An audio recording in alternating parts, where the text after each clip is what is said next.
Ayan po, asin.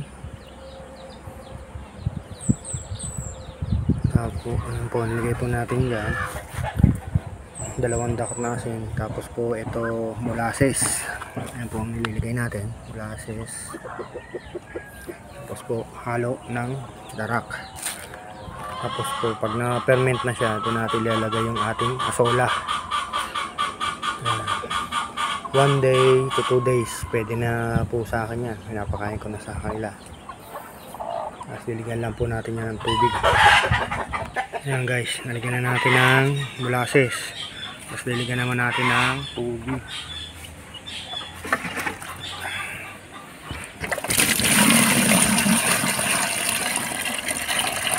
Ayan, ganyan ka pong karaming tubig. Nasa haluin natin para matunaw yung asin tsaka yung molasses. Mag-mix.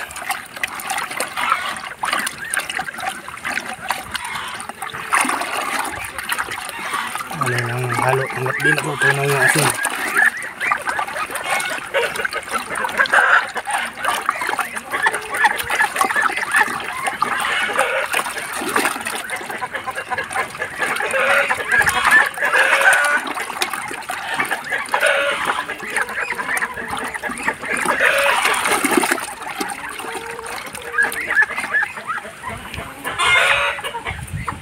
So lalagyan na natin ng darak.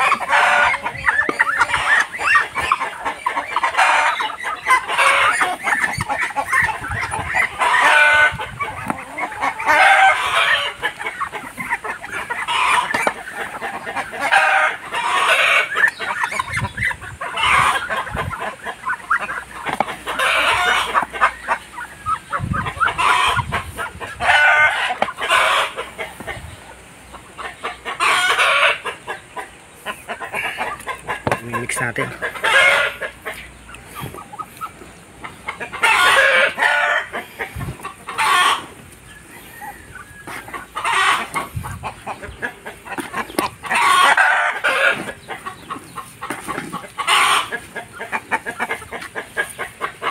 Yan guys, pag ganyan na yung pan, haluin lang natin mabuti.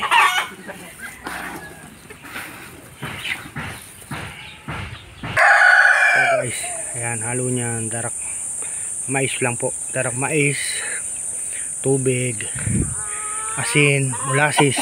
Ayan po, ganyan lang. Ayan, ganda po. Ayan po, nakaabang na sila oh. Tingnan nyo. Mga nakaabang sila oh. Pero kumain na yan. Ayan.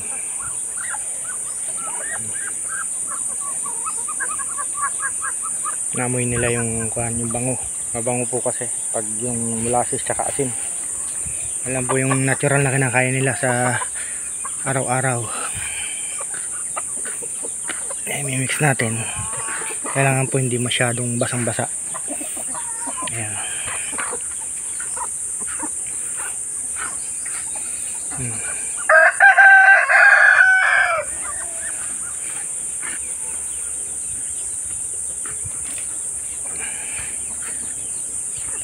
Tapos pagkuhan po, hahaluan natin na doon po natin ihahalo yung ating asola. Kukuha lang po tayo doon sa ating pond.